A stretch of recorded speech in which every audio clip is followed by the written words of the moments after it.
ಮಾತಾ key. ನಾವೆಲ್ಲ ಹಿಂದೂ. ಇನ್ನೂ ಜೋರಾಗಿ, ನಾವೆಲ್ಲ ಹಿಂದೂ, ನಾವೆಲ್ಲ ಹಿಂದೂ. ಮತ್ತೊಂದು ಕೂಗ್ಬೇಕು, ಬುರುಡೆ ಸಿದ್ದರಾಮಯ್ಯನಿಗೆ ಧಿಕ್ಕಾರ ಧಿಕ್ಕಾರ. ಈ ಬುರುಡೆ ಬಿಡೋ ಸಿದ್ದರಾಮಯ್ಯನಿಗೆ ಧಿಕ್ಕಾರ ಕೂಗಿದ್ಕೆ ನಿಮ್ಗೆ ಧನ್ಯವಾದಗಳು. ಬಂಧುಗಳೇ, ನೂರಾರು ಕಿಲೋಮೀಟರ್ ದೂರದಿಂದ ಬಂದಿರತಕ್ಕಂಥ ನಮ್ಮೆಲ್ಲರ ಪ್ರೀತಿ ಪಾತ್ರ ಕಾರ್ಯಕರ್ತ ಬಂಧುಗಳು, ಮೊದಲನೇದಾಗಿ ನಿಮಗೆ ನಾನು ನಮಸ್ಕಾರ ಹೇಳ್ತೀನಿ. ಯಾಕೆಂದರೆ ಯಾವುದೇ ಮಂಜುನಾಥ ಅನ್ನೋ ಒಂದೇ ಒಂದು ಉದ್ದೇಶಕ್ಕೆ, ಹಿಂದೂ ಅನ್ನೋ ಒಂದೇ ಒಂದು ಉದ್ದೇಶಕ್ಕೆ ಈ ಧರ್ಮಸ್ಥಳವನ್ನು ರಕ್ಷಣೆ ಮಾಡಬೇಕು ಅಂತ ಬಂದಿರತಕ್ಕಂಥ ಎಲ್ಲ ಸಾವಿರಾರು ಹಿಂದೂ ಅಭಿಮಾನಿಗಳೇ, ನಿಮ್ಮ ಪಾದಕ್ಕೆ ನನ್ನ ಮೊದಲ ನಮಸ್ಕಾರಗಳನ್ನು ನಿಲ್ಲಿಸ್ತಾ ಇದ್ದೀನಿ. ನಿಮಗೆ ಈ ಕಾರ್ಯಕ್ರಮದಲ್ಲಿ ಭಾಗಿಯಾಗಿರ್ತಕ್ಕಂಥ ನಮ್ಮ ರಾಜ್ಯದ ಅಧ್ಯಕ್ಷರಾದಂಥ ಸನ್ಮಾನ್ಯ ಪ್ರಹ್ಲಾದ್ ಜೋಶಿ ಅವರೇ, ವಿಜಯೇಂದ್ರ ಅವರೇ, ನಮ್ಮ ಕೇಂದ್ರದ ಸಚಿವರಾದಂಥ ಈಗ ತಾನೇ ಮಾತಾಡಿದಂಥ ಪ್ರಹ್ಲಾದ್ ಜೋಶಿ ಅವರೇ, ಸುಧಾಕರ್ ರೆಡ್ಡಿ ಅವರೇ, ಛಲವಾದಿ ನಾರಾಯಣ ಸ್ವಾಮಿ ಅವರೇ, ಸದಾನಂದ ಗೌಡ್ರೆ, ಅಶ್ವಥ್ ನಾರಾಯಣ ಅವರೇ, ಸಿ ಟಿ ರವಿ ಅವರೇ, ಸುನಿಲ್ ಕುಮಾರ್ ಅವರೇ, ಶ್ರೀರಾಮುಲು ಅವರೇ, ತೇಜಸ್ವಿ ಸೂರ್ಯ ಅವರೇ, ವಿಶ್ವನಾಥ್ ಅವರೇ, ವೇದಿಕೆ ಮೇಲಿರುವಂಥ ಎಲ್ಲರ ಗಣ್ಯರಿಗೆ ನನ್ನ ನಮಸ್ಕಾರಗಳನ್ನು ತಿಳಿಸ್ತಾ ಇದ್ದೀನಿ. ಬಂಧುಗಳೇ, ಇವತ್ತು ಪ್ರಮುಖವಾಗಿ ನಾವು ಯೋಚನೆ ಮಾಡುವಂಥದ್ದು, ಇಲ್ಲಿ ನಾವು ಬಂದು ಸೇರಿರೋವಂಥದ್ದು ಒಂದು ಧರ್ಮ ಯುದ್ಧಕ್ಕಾಗಿ ನಾವು ಸೇರಿದ್ದೀರಿ. ಇಲ್ಲಿ ಇದೊಂದು ಧರ್ಮ ಯುದ್ಧ. ಇದು ಇವತ್ತು ಧರ್ಮಸ್ಥಳ ಆಗಿದೆ, ನಾಳೆ ಅಯ್ಯಪ್ಪ ಆಗುತ್ತೆ, ನಾಳೆ ತಿರುಪತಿ ವೆಂಕಟೇಶ್ವರ ಆಗುತ್ತೆ, ನಾಳೆ ಬೆಂಗಳೂರು ಅಣ್ಣಮ್ಮ ಆಗುತ್ತೆ. ಈ ದೇವಸ್ಥಾನಗಳ ಲಿಸ್ಟೇ ಅವರ ಹತ್ರ ಇದೆ. ಅವರು ಬರೀ ಧರ್ಮಸ್ಥಳಕ್ಕೆ ಬಂದಿಲ್ಲ. ಅವರು ಈಗ SIT ಮಾಡಿದಾರಲ್ಲ, SIT ನಾವು ಸ್ವಾಗತ ಮಾಡಿದಿರಿ, ಇಲ್ಲ ಅಂತ ಹೇಳಲ್ಲ. ಆದರೆ SIT ಯಾರನ್ನ ಹಿಡಿತಾ ಇದ್ದಾರೆ? ಕೆರೆಯಲ್ಲಿರೋ ಮೀನುಗಳನ್ನ ಹಿಡಿತಾ ಇದ್ದಾರೆ, ಕುಂಟೆಯಲ್ಲಿರೋ ಮೀನುಗಳು ಹಿಡಿತಾ ಇದ್ದಾರೆ. ಇದರಿಂದ ಇರುವಂತ ದೊಡ್ಡ ತಿಮಿಂಗಲ ಸಮುದ್ರದಲ್ಲಿದೆ. ಆ ತಿಮಿಂಗಲಗಳನ್ನ ಹಿಡಿಬೇಕು, ಅದು ನಮ್ಮ ಮುಖ್ಯ ಉದ್ದೇಶ. ಆ ತಿಮಿಂಗಲ ಎಲ್ಲಿ ಇದ್ರೂ ಬಿಡಬಾರ್ದು. ಅದಕ್ಕೆ ನಾವು ಇವತ್ತು ತನಿಖೆಯನ್ನ ನ್ಯಾಷನಲ್ ಇನ್ವೆಸ್ಟಿಗೇಷನ್ ಮಾಡಬೇಕು, NIಗೆ ಒಪ್ಪಿಸ್ಬೇಕು. ಇದರಿಂದ ದೊಡ್ಡ ಜಾಲ ಇದೆ. ಧರ್ಮಸ್ಥಳದಲ್ಲಿ ಮಾತ್ರ ಇಲ್ಲ, ಇವರು ತಮಿಳ್ನಾಡಲ್ಲಿದ್ದಾರೆ. ಒಬ್ಬ MP ಇದ್ದಾನೆ ತಮಿಳ್ನಾಡಲ್ಲಿ. ಕೇರಳದ ಅಸೆಂಬ್ಲಿ ರೆಸಲ್ಯೂಷನ್ ಮಾಡಿದೆ. ಹೆಂಗ್ ಮಾಡಿದ್ರಿ ನೀವು ರೆಸಲ್ಯೂಷನ್? ಯಾರಿದ್ದಾರೆ ಇದರಿಂದ? ಬುರುಡೆ ತಗೊಂಡು ಡೆಲ್ಲಿಗೆ ಹೋದ್ರಲ್ಲ, ಡೆಲ್ಲಿಯಲ್ಲಿ ಯಾರನ್ನ ಭೇಟಿ ಮಾಡಿದ್ರಿ? ಅಂದ್ರೆ ಡೆಲ್ಲಿ ಆಯಿತು, ಕೇರಳ ಆಯಿತು, ತಮಿಳ್ನಾಡು ಆಯಿತು, ಅಲ್ಜೀರಾ ಪಾಕಿಸ್ತಾನ್ ಅಲ್ಲೂ ಇದೆ, ಬಾಂಗ್ಲಾದೇಶದಲ್ಲೂ ಇದೆ. ಇದೆಲ್ಲ ತನಿಖೆ ಆಗಬೇಕಾದ್ರೆ SIT ಅವರಿಂದ ಆಗಲ್ಲ. ನ್ಯಾಷನಲ್ ಇನ್ವೆಸ್ಟಿಗೇಷನ್ ಏಜೆನ್ಸಿ ಮಾಡಿದ್ರೆ ಮಾತ್ರ ಇದಕ್ಕೆ ನ್ಯಾಯ ಸಿಗುತ್ತೆ. ಇಲ್ಲ ಅಂದ್ರೆ ಇಲ್ಲಿಗೆ ಮುಚ್ಚಾಕ್ಬಿಡ್ತಾರೆ ಈ ಸಿದ್ದರಾಮಯ್ಯ ಅಂಡ್ ಗ್ಯಾಂಗ್. ಇದಕ್ಕೋಸ್ಕರ ನಾವು ಇವತ್ತು ಹೋರಾಟ ಮಾಡ್ತಾ ಇರೋದು. ಬಂಧುಗಳೇ, ನಾನು ಸರ್ಕಾರವನ್ನ ಕೇಳ್ತೀನಿ, ನಮ್ಮ ಬುರುಡೆ ಸಿದ್ದರಾಮಯ್ಯನವ್ರನ್ನ ನಾನು ಕೇಳ್ತೀನಿ, DK ಶಿವಕುಮಾರ್ ಅವ್ರನ್ನ ನಾನು ಕೇಳ್ತೀನಿ. ಏನಣ್ಣ, ನೆನ್ನೆ ನಾನು ಹೋಗಿದ್ದೆ ಚಾಮುಂಡೇಶ್ವರಿ ದೇವಸ್ಥಾನದ ಹತ್ರ ಹೋಗಿದ್ದೆ. ನಾನು ನೆನ್ನೆ ದೇವ್ರ ಹತ್ರ ಹೋಗಿ ಪ್ರಾರ್ಥನೆ ಮಾಡಿದೆ, ಚಾಮುಂಡೇಶ್ವರಿ ನೀನೆಲ್ಲರಿಗೂ ಉಗ್ರ ರೂಪ ತಾಳ್ತೀಯಮ್ಮ, ಆ ಮಹಿಷಾಸುರನ್ನ ಮರ್ದೆ ಮಾಡಿದೆ, ದುಷ್ಟರನ್ನ ಮರ್ದನ ಮಾಡಿದೀಯ, ಸ್ವಲ್ಪ ಈ ಕಾಂಗ್ರೆಸ್ ಅವ್ರ ಕಡೆ ಕಣ್ಣು ಬಿಡಮ್ಮ ತಾಯಿ, ಕಣ್ಣು ಬಿಟ್ಟು ಈ ಪಾಪಿಗಳಿಗೆ ಶಿಕ್ಷೆ ಕೊಡಮ್ಮ ಅಂತ ಹೇಳಿ ಬಂದಿದ್ದೀನಿ ನಾನು. ಒಂದು ಅರ್ಥ ಮಾಡ್ಕೊಳ್ಳಿ, DK ಶಿವಕುಮಾರ್ ಅವ್ರು ಇರ್ಬೋದು, ಸಿದ್ದರಾಮಯ್ಯ ಇರ್ಬೋದು, ಅವ್ರು ಹೇಳ್ತಾರೆ ಚಾಮುಂಡೇಶ್ವರಿ ಹಿಂದೂಗಳ ದೇವಾಲಯ ಅಲ್ಲ. ಚಾಮುಂಡೇಶ್ವರಿ ಹಿಂದೂಗಳ ದೇವಾಲಯ ಅಲ್ಲ. ಸರ್ಕಾರ, DK ಶಿವಕುಮಾರ್. ನಾನು ಕೇಳ್ತೀನಿ, ಹಾಗಾದ್ರೆ ಹಿಂದೂದಲ್ಲ ಅಂದ್ರೆ ಇದು ಯಾರದು? ಆಯ್ತಪ್ಪ, ನೀನ್ ದಮ್ಮು ತಾಕತ್ತು ಬಂಡೆ ಎಲ್ಲ ಹೇಳ್ತೀಯಲ್ಲ, ನಿನಗೆ ತಾಕತ್ತಿದ್ರೆ, ನಿಮಗೆ ಕಾಂಗ್ರೆಸ್ ಅವ್ರಿಗೆ ಸಿದ್ದರಾಮಯ್ಯನವ್ರಿಗೆ ತಾಕತ್ತಿದ್ರೆ ಯಾವ್ದಾದ್ರು ಮಸೀದಿ ಮುಂದೆ ನಿಂತ್ಕೊಂಡು ಹೇಳ್ಬೇಕು ಇದು ಮುಸಲ್ಮಾನರದ್ದು ಅಲ್ಲ ಅಂತ ಹೇಳ್ಬೇಕು. ನೀವು ಹೇಳ್ತೀರಾ? ದಮ್ಮಿದೆಯಾ ನಿಮಗೆ? ಮಾತೆತ್ತಿದ್ರೆ ಹೇಳ್ತಾರೆ ನಾವು ಹಿಂದೂ ಮುಸಲ್ಮಾನ್ ಸಮಾನರಂತೆ. ಎಲ್ಲಿ ಸಮಾನರು? ಚಾಮುಂಡಿ ಬೆಟ್ಟದಲ್ಲಿ ಬಂದು ನಿಂತ್ಕೊಂಡು ಚಾಮುಂಡಿ ನಮ್ಮದಲ್ಲ ಅಂತ, ಹಿಂದೂಗಳದಲ್ಲ ಅಂತ ಹೇಳ್ತೀರಾ? ಮಸೀದಿ ಮುಂದೆ ನಿಂತ್ಕೊಂಡು ನೀವು ಹೇಳ್ತೀರಾ ಈ ಮಾತನ್ನ? ಹೇಳ್ತೀರಾ? ನೀವು ಜಾತ್ಯತೀತ ಅನ್ನೋ ಪದನ ಹೇಳ್ತಿರಲ್ಲ. ಸಂವಿಧಾನದ ಬುಕ್ಕು, ಅಂಬೇಡ್ಕರ್ ಸಂವಿಧಾನದ ಬುಕ್ಕನ್ನ ಜೋಬಲ್ಲೇ ಇಟ್ಕೊಂಡಿದ್ದೀರಲ್ಲ, ಖಾಲಿ ಪುಸ್ತಕನ ನಿಮ್ಮ ಜೋಬಲ್ಲಿ. ಇದೇನಾ ನಿಮ್ಮ ಸಂವಿಧಾನ? ಇದೇನಾ ನಿಮ್ಮ ರಾಹುಲ್ ಗಾಂಧಿ ಹೇಳ್ಕೊಟ್ಟಿರೋದು? ಇವತ್ತು ನಾನು ಹೇಳ್ತಾ ಇದ್ದೀನಿ, ಸಿದ್ದರಾಮಯ್ಯನವರ ಸುತ್ತು ಒಂದು ಈ ನಕ್ಸಲ್ ಗ್ಯಾಂಗ್ ಸೇರ್ಕೊಂಡ್ಬಿಟ್ಟಿದೆ. ಈ ನಕ್ಸಲ್ ಗ್ಯಾಂಗ್, ಇಲ್ಲೊಂದು ತಿಮರೋಡಿ ಗ್ಯಾಂಗ್, ಅಲ್ಲೊಂದು ನಕ್ಸಲ್ ಗ್ಯಾಂಗ್. ಇವರೆಲ್ಲ ನಗರ ನಕ್ಸಲರು. ಇವರೇ ಇದಕ್ಕೆ SIT ಕೊಟ್ಟಿದ್ದು. SIT ಕೊಟ್ರಿ, ನಾವು ಸ್ವಾಗತ ಮಾಡಿದ್ರಿ, ಇಲ್ಲ ಅಂತ ಹೇಳಲ್ಲ. ನಾನು ಈಗಾಗಲೇ ಹೇಳಿದ್ದೀನಿ, SIT ಮೀನುಗಳು ಹಿಡಿತಾ ಇದೆ, ತಿಮಿಂಗಲ ಬೇಕು ನಮಗೆ ಅಂತ. ನಾನು ಒಂದು ಮಾತನ್ನ ಹೇಳ್ತೀನಿ ಕಾಂಗ್ರೆಸ್ ಸರ್ಕಾರಕ್ಕೆ. ಆಯ್ತಣ್ಣ, ಧರ್ಮಸ್ಥಳದಲ್ಲಿ ಸಾವಿರಾರು ರೇಪ್ ಔಟ್ ಇದೆ. ಏನು ಯಾವ ಲೋಕದಲ್ಲಿದ್ದೀರಿ? ನಾವು ಯಾವ ಲೋಕದಲ್ಲಿದ್ದೀರಿ? ಸಾವಿರಾರು ರೇಪು, ಸಾವಿರಾರು ಹೆಣಗಳು ಊತಿದ್ದಾರೆ ಅಂತ ಹೇಳಿ ಇಲ್ಲಿ ಬುರುಡೆಯನ್ನು ಹುಡುಕಿದಾರಲ್ಲ. ಧರ್ಮಸ್ಥಳದಲ್ಲಿ ಬಂದು ಬುರುಡೆ ಹುಡುಕಿದ್ರಿ.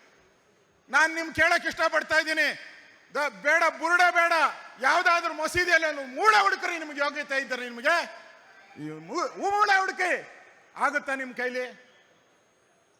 ಸಾವಿರಾರು ಕಂಪ್ಲೇಂಟ್ ಬಂದಿದೆ ಮಸೀದಿಗಳಲ್ಲಿ, ಏನೇನು ತಪ್ಪುಗಳಾಗಿದೆ ಅಂತ ಸಾವಿರಾರು ಕಂಪ್ಲೇಂಟ್ ಬರುತ್ತೆ. ಒಂದು ಕುಡುಕಿದ್ದೀರಾ ನೀವು? ಮಾತೆತ್ತಿದ್ರೆ ಹಿಂದೂ ದೇವಾಲಯಗಳನ್ನು ಹುಡುಕ್ತೀರಾ, ಶ್ರದ್ಧಾ ಕೇಂದ್ರಗಳನ್ನ ಹುಡುಕ್ತೀರಾ.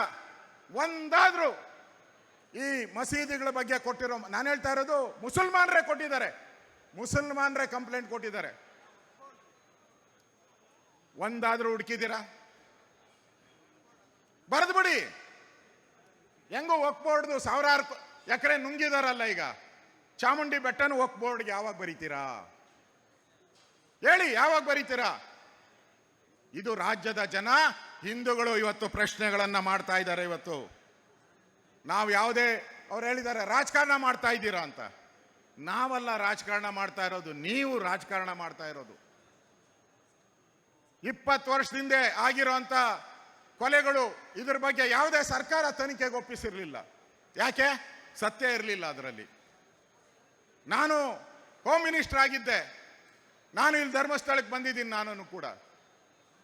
ನಾವೆಲ್ಲ ಸತ್ಯದ ಪರವಾಗಿದ್ದೀರಿ. ಸೌಜನ್ಯ ಕೇಸು ತನಿಖೆ ಮಾಡೋದ್ರಲ್ಲಿ ಯಾರ್ದು ಸಮಸ್ಯೆ ಇಲ್ಲ, ನಾವೆಲ್ಲ ಅದಕ್ಕೆ ಬೆಂಬಲ ಇದ್ದೀರಿ. ಆದ್ರೆ ಆ ಹೆಸರು ಹೇಳ್ಕೊಂಡು ಇವತ್ತು ಧರ್ಮಸ್ಥಳವನ್ನ ಅಪವಿತ್ರ ಮಾಡಕ್ಕೆ ಹೊರಟಿದಾರಲ್ಲ, ಇದರ ವಿರುದ್ಧ ನಮ್ಮ ಹೋರಾಟ. ಧರ್ಮದ ಪರವಾಗಿ ನಾವು ಹೋರಾಟವನ್ನ ಮಾಡ್ತಾ ಇದ್ದೀರಿ. ಇದಕ್ಕೋಸ್ಕರ ನಾವು ಧರ್ಮಸ್ಥಳಕ್ಕೆ ಬಂದಿದ್ದೀರಿ. ಇಲ್ಲಿ ಪಾರ್ಟಿ ಇಲ್ಲ, ನಾವೆಲ್ಲ ಹಿಂದೂ ಅಂತ ಬಂದಿರೋದು, ನಾವೆಲ್ಲ ಹಿಂದೂ, ನಾವೆಲ್ಲ ಒಂದು ಅಂತ ಬಂದಿರೋದು. ಇವತ್ತು ಕಾಂಗ್ರೆಸ್ ಅವರು ಹೇಳ್ತಾರೆ ನಾವು ನಾಳೆಯಿಂದ ಧರ್ಮಸ್ಥಳಕ್ಕೆ ಬರ್ತೀರಿ. ಬಾಣ ಇವತ್ತೇ ಬಂದ್ಬಿಡು, ಹೆಲಿಕಾಪ್ಟರ್ ಹತ್ತ, ಇಲ್ಲೇ ಬಾ, ಇಲ್ಲೇ ನೀನು ಚೇರ್ ಹಾಕೋತಿರ್ತೀರಿ. ಯಾರು? DK ಶಿವಕುಮಾರ್ ಸಿದ್ದರಾಮಯ್ಯನವ್ರಿಗೆ ದಮ್ ಇದೆಯಾ ಬರಕ್ಕೆ? ನಿಮ್ಗೆ ಗೌರವ ಇದೆಯಾ ಬರಕ್ಕೆ? ಇಲ್ಲಿ ಮಾನ ಮರ್ಯಾದೆ ಇದೆಯಾ ನಿಮ್ಗೆ ಬರಕ್ಕೆ? ಇಲ್ಲಿ ಯಾವ ಮುಖ ಇಟ್ಕೊಂಡು ಬರ್ತೀರಾ ನೀವು? ಇಲ್ಲಿ ಯಾವ ಮುಖ ಇಟ್ಕೊಂಡು ಬರ್ತೀರಾ ನೀವು? ಧರ್ಮಸ್ಥಳಕ್ಕೆ ಅಪವಿತ್ರ ಮಾಡಿದ್ರಿ. ಇಡೀ ದೇಶ, ಇಡೀ ಪ್ರಪಂಚ ನೋಡ್ಬಿಡ್ತು. 1 ತಿಂಗಳ ಕಾಲ ಆ ಕುಟುಂಬ, ಧರ್ಮಸ್ಥಳದ ಹೆಗ್ಡೆ ಅವರ ಕುಟುಂಬ ಚಿತ್ರ ಹಿಂಸೆ ಅನುಭವಿಸ್ತು. ಆ ಶಾಪ ನಿಮಗೆ ತಟ್ಟಲ್ವಾ? ಆ ಶಾಪ ನಿಮಗೆ ಮುಟ್ಟಲ್ವಾ? ಎಲ್ಲ ಪ್ರಚಾರ ಆಯ್ತು ಎಲ್ಲ ಕಡೆ. ಈಗ ಬಂದಿದ್ದೀರಾ ನಾವು ಧರ್ಮಸ್ಥಳದ ಪರವಾಗಿದ್ದೀರಿ ಅಂತ. SIT ಕೊಡುವಾಗ ನಿನ್ ಧರ್ಮಸ್ಥಳ ಎಲ್ಲೋಗಿತ್ತು? SIT ಕೊಡುವಾಗ ನಿನ್ ಧರ್ಮಸ್ಥಳದ ಬಗ್ಗೆ ಯಾಕೆ ಮಾತಾಡಿಲ್ಲ? ಅವಾಗ ಮಾತಾಡಿಲ್ಲ. ಈಗ ಒಂದೊಂದೇ ಏನು ಬುರುಡೆಗಳು ಸಿಕ್ಕಿಲ್ಲಲ್ಲ. ನಾನು ವಿಧಾನಸಭೆಯಲ್ಲಿ, ನಾನು ಸುನೀಲ್ ಎಲ್ಲ ಮಾತಾಡಿದ್ರಿ, ನಮ್ಮೆಲ್ಲ ಶಾಸಕರು ಮಾತಾಡಿದ್ರು, ವಿಧಾನ ಪರಿಷತ್ತಲ್ಲಿ ಮಾತಾಡಿದ್ರು. ನಾನು ಕೇಳಿದೆ, ಈ ಬೇತಾಳ ಚಂದಮಾಮದಲ್ಲಿ ಬೇತಾಳ ಬಂದಿದೆಯಲ್ಲ ಪುಸ್ತಕ, ಆ ಚಂದಮಾಮದ ಬೇತಾಳ ಎಲ್ಲಪ್ಪ ಹಿಡ್ಕೊಂಬಂದ್ರಿ ಅಂತ ಕೇಳಿದೆ. ಆ ಬೇತಾಳನ ಹಿಡ್ಕೊಂಬಂದಿದ್ದಾರೆ, ಅವನ ಕೈಗೆ ಬುರುಡೆ ಕೊಟ್ಟಿದ್ದಾರೆ. ಒಂದು ರೀತಿ ಸೀರಿಯಲ್ ತರ, ನಾಟಕದ ಸಿನಿಮಾನು ಯಾವನು ಕೈಲೂ ಒಬ್ಬ, ಅದ್ಯಾವುದೋ RR ಫಿಲಮ್ ಬಂದಿತ್ತಲ್ಲ, ಆ KGF, ಏನೂ ಇಲ್ಲ ಈ ಸಿನಿಮಾದ ಮುಂದೆ. ಅದು ಅಂತ ದೊಡ್ಡ ಸಿನಿಮಾನ ತಯಾರು ಮಾಡಿದ್ದಾರೆ. ಡೈರೆಕ್ಟ್ರ್ ಯಾರೋ ಇರ್ಬೋದು, ಆದರೆ ಪ್ರೊಡ್ಯೂಸರ್ ಮಾತ್ರ ಕಾಂಗ್ರೆಸ್ ಅವರೇ. ಪ್ರೊಡ್ಯೂಸರ್ ಕಾಂಗ್ರೆಸ್ ಅವರೇ. ನೀವೇ ಮಾಡಿರೋದು. ಇಲ್ಲ ಅಂದ್ರೆ ಧರ್ಮಸ್ಥಳ ಆಯ್ತು, ಚಾಮುಂಡಿ ಬೆಟ್ಟದ ಬಗ್ಗೆ ಮಾತಾಡ್ತೀರ.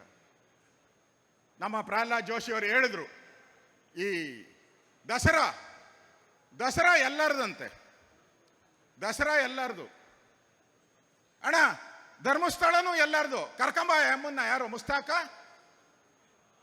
ಬಾನು ಮುಸ್ತಾಕ್ ಅಲ್ಲಿ ಉದ್ಘಾಟನೆ ಕರೆದಿದ್ದೀರಲ್ಲ, ಇಲ್ಲಿಗೂ ಕರ್ಕೊಂಬಂದ್ಬಿಡಿ, ಹೆಂಗೂ ಬರ್ತೀನಿ ಅಂತ ಹೇಳಿದಿರಲ್ಲ ಧರ್ಮಸ್ಥಳಕ್ಕೆ. ನಾವು ಓದ್ತೀರಿ, ಧರ್ಮಸ್ಥಳ ಚಲೋ ನಾವು ಮಾಡ್ತೀರಿ ಅಂತ ಆಯಮ್ಮನ್ನೇ ಕರ್ಕೊಂಬಂದು ಇಲ್ಲೂ ಉದ್ಘಾಟನೆ ಮಾಡ್ಬಿಡಿ, ಮುಗೀತು ಕತೆ. ಯಾರವರು? ಭುವನೇಶ್ವರಿ ತಾಯಿಯನ್ನ ಈ ತಾಯಿ ಅಲ್ಲ ಅಂತ ಹೇಳಿದವರು. ಕನ್ನಡಾಂಬೆ ಆ ಅರ್ಶಿಣ ಕುಂಕುಮ ಏನಿದೆ, ಆ ಕಲ್ಲರ್ ನಾನು ಒಪ್ಪಲ್ಲ ಅಂತ ಹೇಳಿದವರು. ಯಾವ ಸರ್ಕಾರ ಕರ್ನಾಟಕದಲ್ಲಿರೋ ಕಾಂಗ್ರೆಸ್ ಇರ್ಬೋದು, ಯಾವುದೇ ಸರ್ಕಾರ ಅದನ್ನು ಅಫಿಷಿಯಲ್ ಮಾಡಿ ಅಂತ ಕೇಂದ್ರಕ್ಕೆ ಪತ್ರ ಬರೆದಿದ್ದೀರಿ ನಾವು. ಕನ್ನಡ ಧ್ವಜವನ್ನ ಅನುಮೋದನೆ ಕೊಡಿ ಅಂತ. ಆ ಧ್ವಜಕ್ಕೆ ಅವಮಾನ ಮಾಡಿದಂಥವ್ರನ್ನ ನೀವು ಕರೆದು ದಸರಾ ಉದ್ಘಾಟನೆ ಮಾಡೋದು. ನಾಳೆ ಆ ಅಮ್ಮ ಹೇಳ್ತಾಳೆ, ನಾನು ಮೂರ್ತಿ ಪೂಜೆ ಮಾಡುವುದಿಲ್ಲ. ಸಿದ್ದರಾಮಣ್ಣ ಅವರೇ, ಬುರುಡೆ ರಾಮಣ್ಣ ಅವರೇ, ನಾವು ಮೂರ್ತಿ ಪೂಜೆ ಅದಕ್ಕೆ ನೀವು ಚಾಮುಂಡೇಶ್ವರಿಯನ್ನ ಇದೆಯಲ್ಲ ಆನೆ ಮೇಲೆ ಇಳಿಸ್ಬಿಟ್ಟು ಏನು ಇಡಬೇಡಿ, ಅಲ್ಲಿ ಒಂದು ಗೋಡೆ ಕಟ್ಬಿಡಿ ಅಂದ್ರೆ ಕಟ್ತೀರಾ? ನೀವು ಕಟ್ತೀರಾ ಹೇಳಿ? ಯಾಕಂದ್ರೆ ಇಸ್ಲಾಮಲ್ಲಿ ಮೂರ್ತಿ ಪೂಜೆ ಇಲ್ಲ, ಅರ್ಶಿನ ಕುಂಕುಮ ಇಲ್ಲ, ಊದುಬತ್ತಿ ಇಲ್ಲ, ಕರ್ಪೂರ ಇಲ್ಲ, ಮಂಗಳಾರತಿ ಇಲ್ಲ. ನೀವು ಮಾಡ್ತೀರಾ? ಇಲ್ಲ. ಈಗ ನಮಗ್ ಬುದ್ಧಿವಾದ ಹೇಳಕ್ ಬರ್ತಾರೆ. ಇದೆಲ್ಲ ಪೀಠಿಕೆ. ಇದು ಇಡೀ ದೇಶದಲ್ಲಿ ಒಂದು ಮತಾಂತರ ಮಾಡುವಂತ ಒಂದು ಸಂಸ್ಥೆ ಇದೆ, ಅದರ ಪಿತೂರಿ ಇದು. ಇವತ್ತು ಧರ್ಮಸ್ಥಳ, ನಾಳೆ ಮಾರಮ್ಮ, ಗಣ್ಣಮ್ಮ, ಎಲ್ಲ ಅಮ್ಮಗಳನ್ನು ಶುರು ಮಾಡ್ಕಂತಾರೆ ಇವರು. ಇದು ಎಚ್ಚರಿಕೆಯನ್ನ ಇವತ್ತಿರಬೇಕು. ಅದಕ್ಕೋಸ್ಕರ ನಾವು ಇವತ್ತು ಇಷ್ಟೊಂದು ದೊಡ್ಡ ಸಮಾವೇಶವನ್ನು ಮಾಡಿರ್ತಕ್ಕಂಥದ್ದು. ಉದ್ದೇಶ ನಮ್ಮ ಹಿಂದೂಗಳು ಒಂದಾಗಬೇಕು. ಎಲ್ಲಿವರೆಗೂ ನಾವು ಜಾತಿ ಆ ಜಾತಿ ಈ ಜಾತಿ ಹೇಳ್ತಾನೆ ಇರ್ತೀರಿ. ಜಾತಿ ನೋಡಿ, ಇವತ್ತು ಮೊನ್ನೆ ಸೆನ್ಸಸ್ ಅಲ್ಲಿ ಪತ್ರಿಕೆಯಲ್ಲಿ ಒಂದರಲ್ಲಿ ಬಂದಿತ್ತು, ಕುರುಬ ಕ್ರಿಶ್ಚಿಯನ್ ಅಂತೆ. ಎಲ್ಲಾದ್ರೂ ನೋಡಿದ್ದೀರಾ? ಒಕ್ಕಲಿಗ ಕ್ರಿಶ್ಚಿಯನ್ನು, ಬ್ರಾಹ್ಮಣ ಕ್ರಿಶ್ಚಿಯನ್ನು, ಲಿಂಗಾಯತ ಕ್ರಿಶ್ಚಿಯನ್ ಎಲ್ಲಾನ ನೋಡಿದ್ದೀರಾ? ಎಂದಾದ್ರೂ ಯಾರಾದ್ರೂ ಇಷ್ಟು ಧೈರ್ಯ ಮಾಡಿದ್ರ ಮೆನ್ಷನ್ ಮಾಡಕ್ಕೆ? ಇವತ್ತು ಸಿದ್ದರಾಮಯ್ಯ ಇರೋದ್ರಿಂದ ಮೆನ್ಷನ್ ಮಾಡ್ತಾ ಇದ್ದಾರೆ. ಅಂದ್ರೆ ಇದು ಹಿಂದೂ ಧರ್ಮವನ್ನ ಮತಾಂತರ ಮಾಡುವಂತ ಒಂದು ಟೂಲ್ ಕಿಟ್ಗಳ ಹುನ್ನಾರ. ಅದನ್ನೇ ನಾನು ಹೇಳ್ತಾ ಇರೋದು, ಆ ತಿಮ್ಮಿಂಗಲಗಳನ್ನು ಹಿಡಿಬೇಕು. ಅದಕ್ಕೋಸ್ಕರ ಇವತ್ತು ನಾವು ರಾಜ್ಯ ಅಧ್ಯಕ್ಷರು ನಮ್ಮ ಪ್ರಹ್ಲಾದ್ ಜೋಶಿ ಅವರು, ನಾವೆಲ್ಲರೂ ಕೂಡ ಇಲ್ಲಿ ಬಂದಿರತಕ್ಕಂಥದ್ದು ಏನು ಬಿಜೆಪಿ ಅಂತಲ್ಲ, ಧರ್ಮ ಸಂಸ್ಥಾಪನೆಗೋಸ್ಕರ ಬಂದಿದ್ದೀರಿ. ಧರ್ಮ ಉಳಿದ್ರೆ ನಾವು ಉಳಿತೀರಿ. ಧರ್ಮೋ ರಕ್ಷತಿ ರಕ್ಷತ, ಈ ಘೋಷಣೆಯನ್ನ ಇಟ್ಕೊಂಡು ನಾವು ಬಂದಿದ್ದೀರಿ. ಇಷ್ಟೊಂದು ಸಂಖ್ಯೆಯಲ್ಲಿ ತಾವು ಬಂದು ಈ ಧರ್ಮ ರಕ್ಷಣೆಗಾಗಿ ಪಣ ತೊಟ್ಟಿದ್ದೀರಾ. ನೀವೆಲ್ಲರೂ ಕೂಡ ಈ ಧರ್ಮ ರಕ್ಷಣೆ ಮಾಡೋದ್ರಲ್ಲಿ ಒಟ್ಟಾಗಿ ನಾವೆಲ್ಲ ಹೋರಾಟ ಮಾಡೋಣ. ಧರ್ಮಸ್ಥಳ ಉಳಿಬೇಕು, ಅಧರ್ಮ ಹೋಗ್ಬೇಕು ಅನ್ನೋ ಘೋಷಣೆಯೊಂದಿಗೆ ನಾವೆಲ್ಲ ತೆರಳೋಣ ಅನ್ನೋ ಮಾತು ಹೇಳಿ ನಿಮ್ಮೆಲ್ಲರಿಗೂ ವಂದಿಸಿ ನಾನು ಮಾತು ಮುಗಿಸ್ತಾ ಇದ್ದೀನಿ. ಭಾರತ್ ಮಾತಾ ಕಿ. ನಾವೆಲ್ಲ ಹಿಂದೂ. ಹಲೋ